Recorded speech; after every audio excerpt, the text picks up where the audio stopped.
Yeah, I talked to Tammy, and she ended up just blowing up at me. She don't feel safe around us, which is the biggest crock I've ever heard in my life. I don't understand at all where that's coming from. You about pushed me off the bus in the UK. Everything goes in one ear and out the other with these Toxoplasmosis is a parasite found in cat feces, and that eventually makes its way to the eye, and it infects the eye. Andrea doesn't ease into it. She doesn't soften it. She says she's at her breaking point, and the way she says it doesn't sound dramatic. It sounds tired. That kind of tired that comes after months of swallowing things you should have addressed sooner. This isn't just about an argument. It's about a pattern. Because when someone you love starts saying they don't feel safe around their own family, that's not a small statement. That's a fracture. Tammy admits her temper has gotten worse. She doesn't deny it. She doesn't pretend it's fine. She acknowledges it, and that's important. But acknowledging something and fixing it are two very different things. The real shift happens when we hear what that temper looks like. Closet doors ripped off hinges. Not slammed, not shut too hard, ripped off. That's not just anger. That's loss of control. And when control leaves the room, fear usually walks in right behind it. So now the question isn't whether Tammy is upset, it's whether Andrea feels safe living inside that volatility. And here's where it gets even more complicated. Tammy says she doesn't feel safe around her family. That statement flips the entire narrative, because from the outside, viewers are watching Tammy explode, withdraw, lash out. But internally, she's saying she's the one who feels threatened. That changes everything. Why does she suddenly feel unsafe? What shifted? Did something actually happen? Or is her anxiety distorting normal conflict into something more dangerous in her mind? We can't ignore the accusation against Brittany. Tammy claims she was pushed and hit with a purse during a past trip. Chris immediately dismisses it. He defends his wife without hesitation. He even suggests that if it were someone else, maybe he'd believe it, but not Brittany. That response does two things at once. It protects his spouse, and it publicly invalidates Tammy. Now think about what that does to someone already feeling unstable. If Tammy genuinely believes that moment happened the way she remembers it, then being dismissed reinforces her sense of isolation. But if her perception is distorted by anxiety, then the family pushing back might feel like betrayal. Either way, trust erodes, and once trust erodes, every future interaction becomes loaded. Here's what makes this heavier than typical family drama: the shift from argument to survival. Andrea isn't talking about being annoyed. She's talking about not being able to live like this anymore. There's a difference between loving someone who struggles and living in an environment where you feel like you're walking on eggshells every day. That's what this feels like. Andrea speaks softly. She approaches carefully. She doesn't attack. She tries to reason, but Tammy's reactions escalate quickly. Anger turns on fast. Tears come just as fast. That emotional volatility, going from rage to breakdown, often signals something deeper than stubbornness. It can signal panic. After major weight loss, identity shifts don't get talked about enough. For years, Tammy's body defined her role in the family. Her struggles were visible. Her limitations shaped how people treated her. Now that her body is changing, the emotional foundation underneath has to rebuild too. And rebuilding identity is uncomfortable. Control starts to feel slippery. When control feels slippery, people reach for something solid. Sometimes that something becomes anger. Anger feels powerful. It feels immediate. It pushes people back. It keeps vulnerability hidden, but it also isolates. And isolation is exactly what we're watching unfold. Tammy refuses to go on the family trip. She withdraws. She claims she doesn't feel safe. She distances herself from situations that might challenge her emotionally. Is this about safety, or is it about not wanting to feel exposed? That's a hard question, but it matters, because if this is anxiety manifesting as aggression, then therapy isn't optional. It's critical. Which brings us to another open question.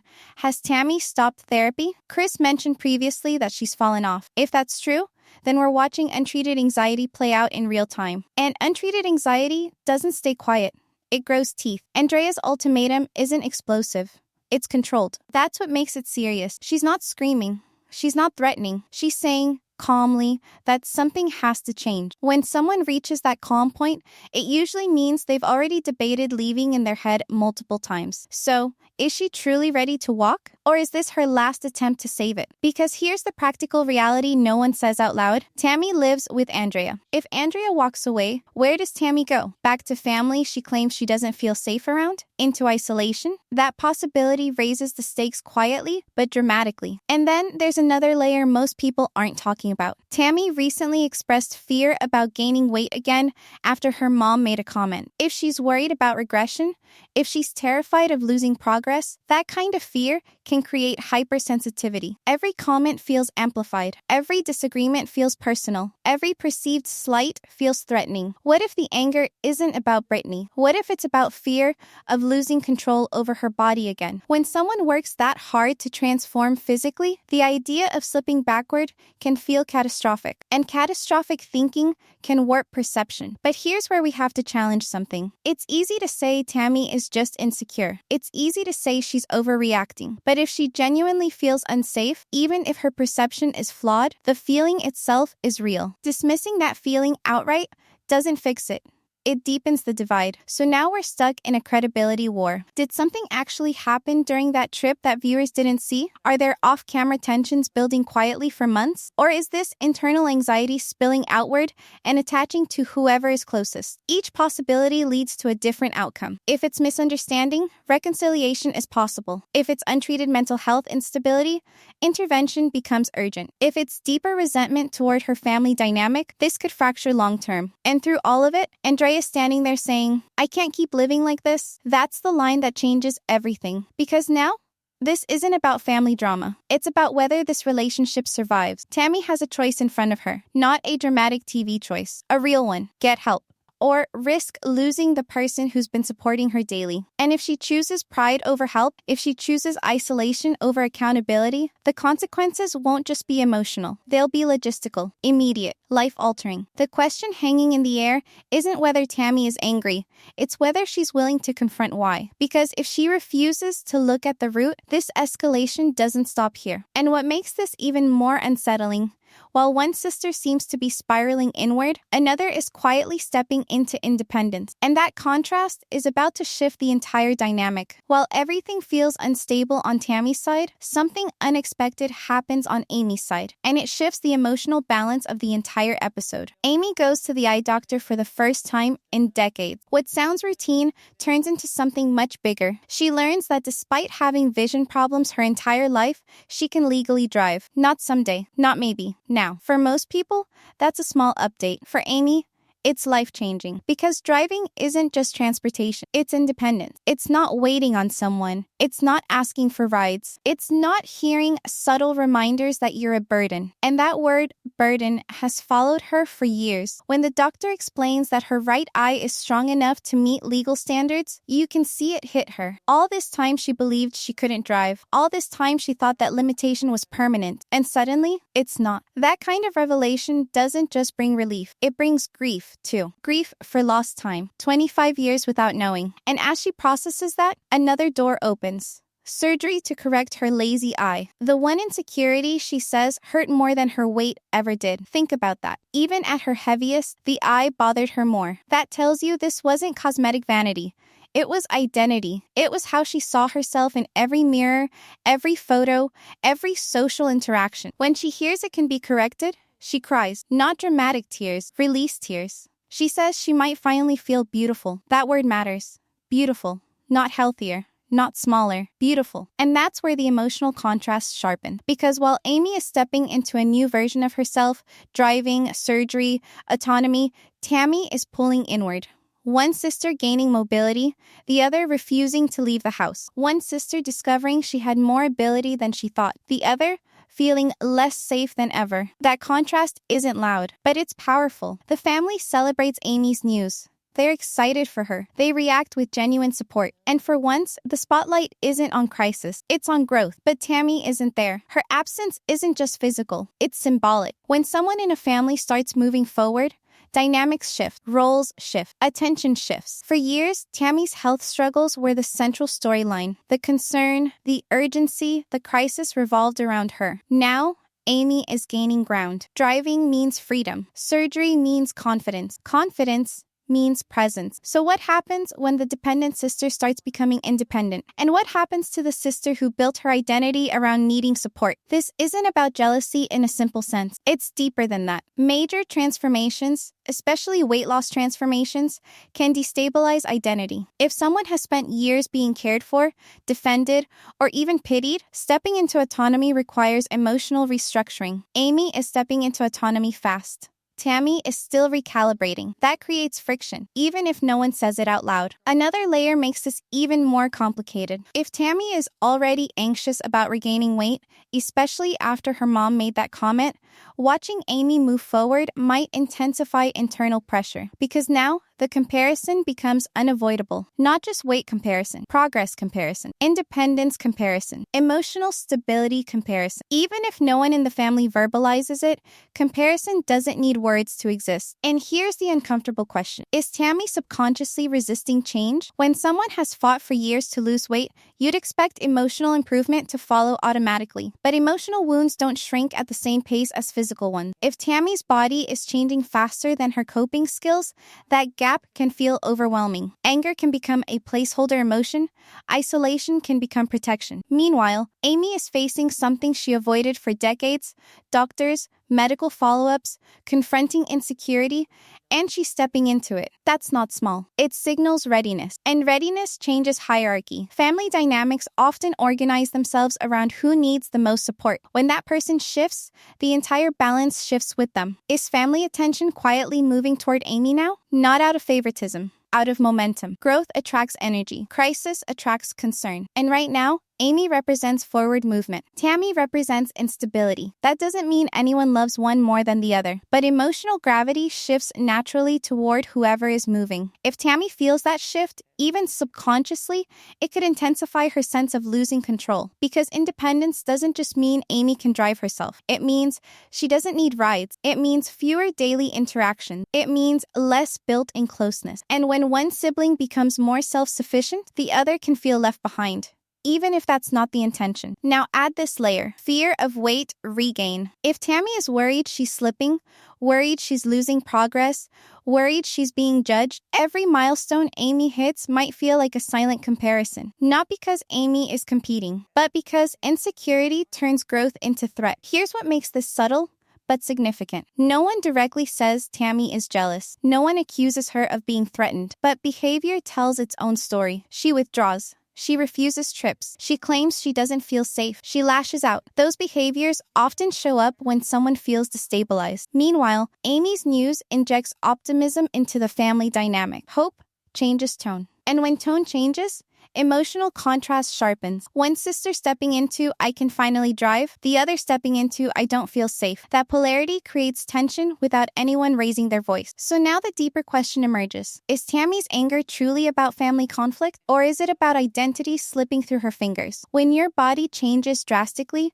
your relationships shift too. The way people treat you changes. The way you see yourself changes. If Tammy hasn't fully adjusted emotionally, that shift could feel like loss instead of gain. Loss of role, loss of centrality, loss of control. And when control feels threatened, anger can feel stabilizing, but anger isolates. Amy's growth connects her more to possibility. Tammy's instability disconnects her from support. That widening gap is what makes this episode heavier than it appears. Because now, we're not just watching arguments, we're watching divergence. Two sisters who once moved in similar directions, now moving in opposite emotional trajectories. And divergence, if not addressed, creates distance that's hard to close. So as Amy steps into independence, driving, surgery, confidence, the real tension builds quietly in the background. If Amy is becoming more self-sufficient, if the family dynamic is shifting, if attention is naturally following growth, then who is Tammy becoming in this new structure? And if she doesn't define that identity soon, someone else might define it for her. And that's where the family fracture begins to surface more openly. This is where the tension stops being private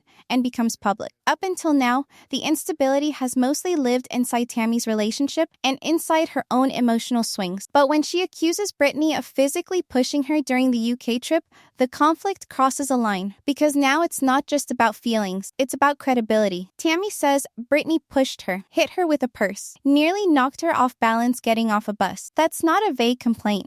That's specific. And specificity makes people choose sides. Chris doesn't hesitate. He defends his wife immediately.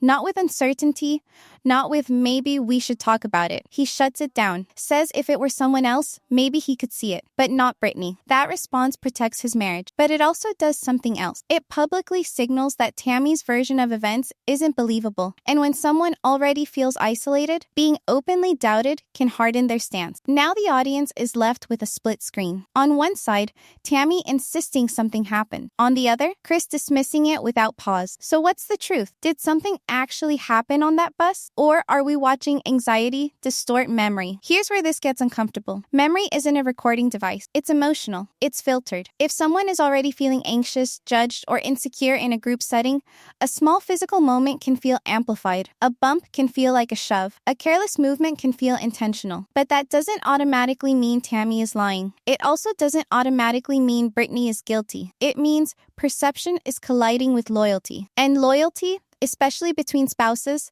is rarely neutral. Chris choosing Brittany over Tammy in that moment isn't shocking. It's expected. But to Tammy, it might feel like confirmation that she's alone. And when someone feels alone in a group, withdrawal becomes protection, which leads directly to the New Orleans trip. Tammy refuses to go. She says she doesn't want to deal with the complaining, the heat, the dynamic, but underneath that explanation is something else. Avoidance. Avoidance can look like stubbornness. It can look like attitude, but often it's fear of confrontation. If Tammy believes Brittany disrespected her and no one validated it, why would she voluntarily place herself back into that environment? From her perspective, staying home might feel safer. From the family's perspective, it looks dramatic. And this is where the fracture deepens. Instead of canceling or adjusting plans, the siblings move forward without her. Not only do they continue the trip, but Brian is invited in her place. That detail matters, because symbolically, replacement hits harder than exclusion. When someone takes your seat at the table, it sends a message, intentional or not. Life goes on. That's the quiet threat beneath it all. If Tammy isolates herself long enough, the family adapts. And once adaptation happens, reintegration becomes harder. Now let's challenge something. Is Tammy isolating because she wants control or because she feels powerless? There's a difference. If she feels dismissed, misunderstood, and invalidated, her withdrawal may not be manipulation. It may be self-protection. But self-protection can slowly become self-sabotage because the longer she stays away, the easier it becomes for the family to bond without her. Trips create memories. Inside jokes form. Dynamics shift. And when she's not there, she can't influence how she's perceived. Meanwhile, Chris doubling down on defending Brittany strengthens his marital boundary, which is healthy, but it also narrows space for Tammy's feeling. No one pauses to say, even if you're wrong, let's unpack why you feel that way. Instead, the conversation turns binary, true or false, right or wrong. But emotional conflicts aren't courtroom cases. They're layered. Here's another uncomfortable possibility. Is Tammy projecting internal anxiety outward? If she's worried about weight regain, identity shifts, or losing central attention in the family, that internal instability can search for an external cause. Blaming a moment on the bus can give structure to a feeling that otherwise feels chaotic. It's easier to say, she pushed me, than to say, I feel insecure and I don't know why. But again, that doesn't automatically make the accusation false. It makes it complicated. And complicated stories divide audiences. Some viewers will side with Tammy, arguing she's been misunderstood for years. Others will see this as paranoia escalating. That division fuels tension. Inside the family, though, division is more dangerous because if Chris believes Tammy is exaggerating and Tammy believes Chris is dismissing her, resentment builds on both sides. Now imagine showing up to New Orleans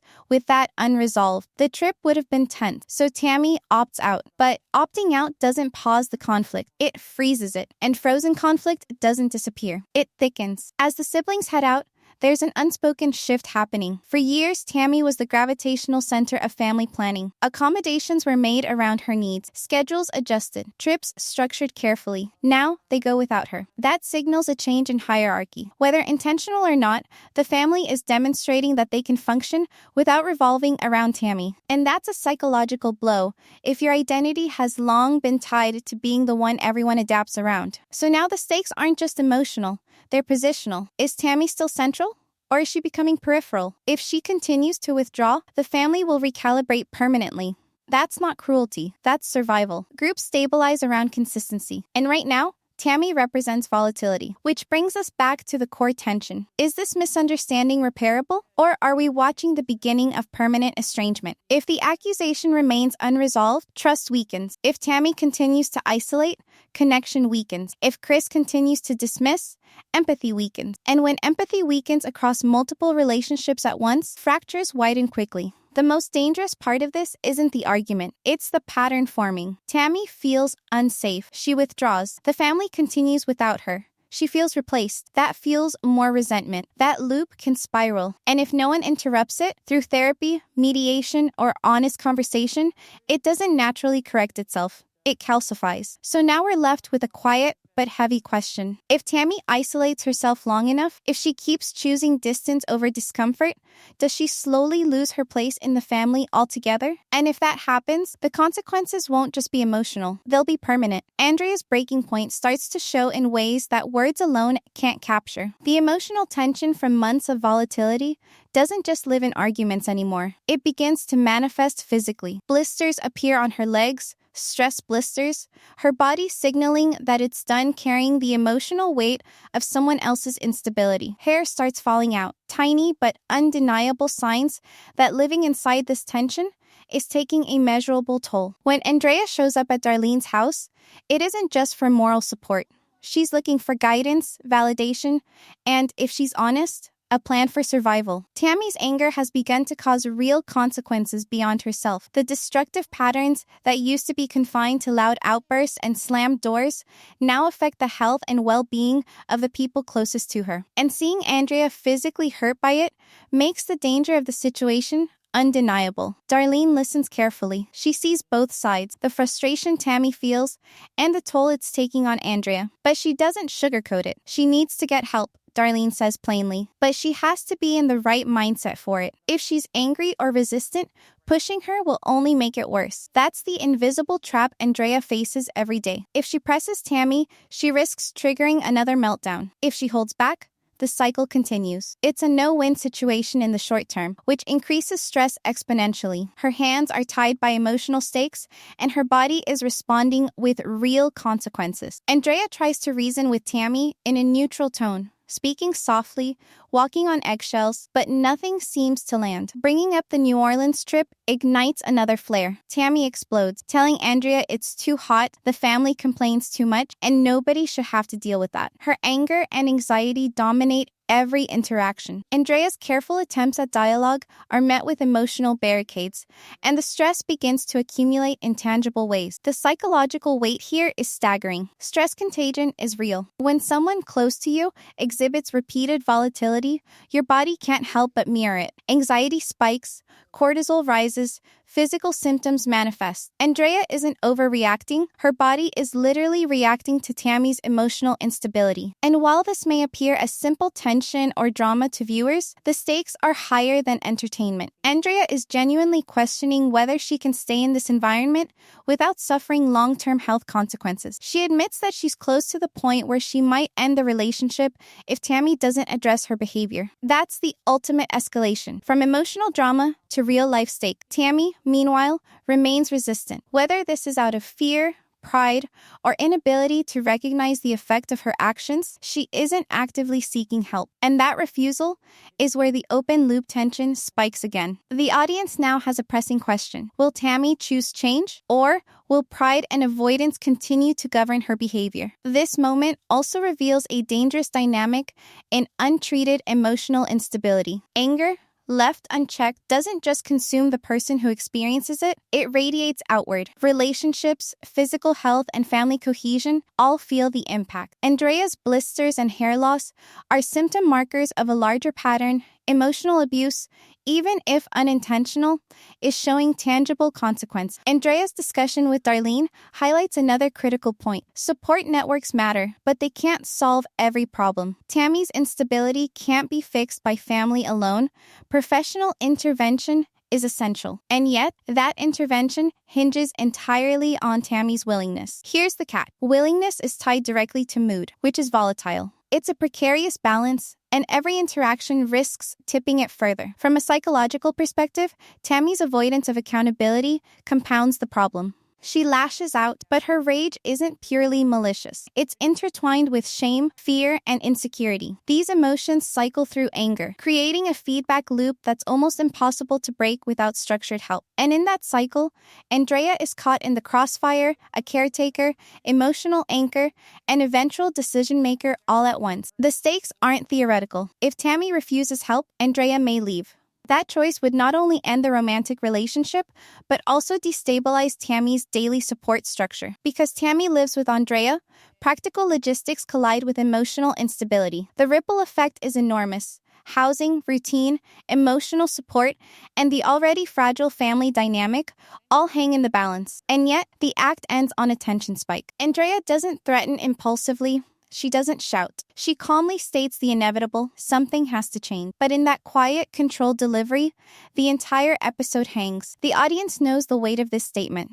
It's calm, but lethal in its potential impact. Will Tammy confront her behavior and seek therapy? Or will pride, fear, and avoidance dominate the next chapter of their lives? The open loops in this act are clear and pressing. Will Tammy finally accept professional help? Is Andrea already emotionally prepared to leave if things don't improve? Can Tammy function without daily support from someone who may soon step back? Is therapy the missing piece? Or is there a deeper, unaddressed psychological issue at play? Every question multiplies the tension for viewers, and every unanswered moment ensures the narrative pulls them toward the next act. The act doesn't resolve anything. It escalates stake, transforming the drama from interpersonal conflict into real-life consequence, creating a compelling urgency that demands attention. As the camera shifts away from this conversation, the scene lingers in memory. Andrea visibly stressed, Tammy resistant, Darlene offering guidance that may or may not land, and the physical manifestations of conflict, blisters, hair loss, emotional exhaustion, all pressing the point home. This is the moment the audience realizes the drama isn't just entertainment. It has tangible stakes, and the decisions in the next act could redefine relationships entirely. The subtle tension now moves toward escalation. With Andrea's health visibly affected and Tammy's resistance unbroken, the next act must confront fallout, emotional reactions, and potential power shifts that will determine whether this pattern continues or fractures the family structure. Permanently, by the final act, the picture becomes clear. Tammy's anger isn't random or situational. It isn't just a phase or a dramatic outburst designed to frustrate those around her. It's tied to deeper layers: insecurity, fear, identity disruption, and untreated anxiety. Losing weight has changed her body, but it hasn't automatically healed years of emotional dependency, self-doubt, or coping patterns. The confrontation with Andrea, the refusal to attend the New Orleans trip, the accusations against Brittany, the destructive behavior at home, all of it begins to make sense through this lens. Anger has become a protective armor. It shields her from vulnerability, from admitting fear, from confronting insecurities she doesn't yet know how to manage. Every outburst is a signal, a marker of emotional pain,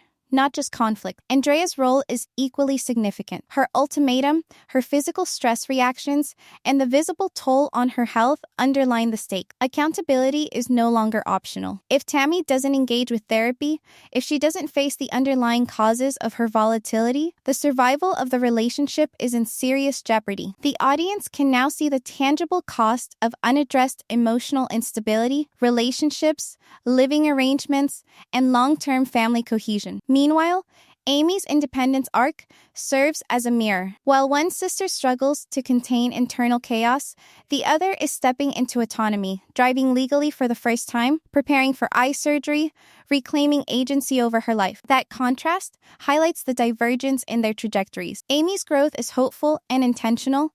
Tammy's regression is protective yet isolating. The family dynamic is permanently shifting, and the gap between sisters signals a potential long-term recalibration of attention, emotional support, and influence. Psychologically, the act closes the loop on a critical insight. Transformation isn't just physical. Emotional wounds don't disappear because your body changes. Anger, anxiety, and avoidance linger if not confronted directly. Identity loss after significant change can trigger behavior that seems dramatic externally, but is rooted in the fear of losing control over one's narrative. Tammy's volatility is a symptom of that fear, a coping mechanism masking insecurity and uncertainty. For the audience, the unresolved tension around Tammy's choices is now clarified but still open-ended. Therapy, accountability, and self-reflection are the only pathways toward resolution. Without them, the relationship is unlikely to stabilize, family trust remains fractured, and Tammy faces a crossroads between growth or regression. The emotional payoff is subtle yet powerful. Viewers aren't left in chaos or confusion. They understand what drives the behavior, they see the stakes, and they recognize that the hardest transformations are often internal. Physical change can be celebrated publicly, but emotional accountability is private, complex, and essential for long-term harmony. The layered mini cliffhangers resolve into insight, the relationship hangs in the balance, the family structure has shifted, and Tammy's next moves will define her future trajectory. It's a psychological reckoning that gives closure to the season's tension while leaving a door open for future narrative developments.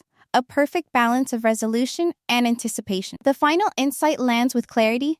Sometimes the hardest transformation isn't the one the audience sees, it's the one that requires confronting your own behavior, taking accountability, and choosing to grow when it's easier to hide behind anger and fear. That's the emotional thread tying every act together, leaving the viewers informed, reflective, and fully engaged with the human stakes behind the drama.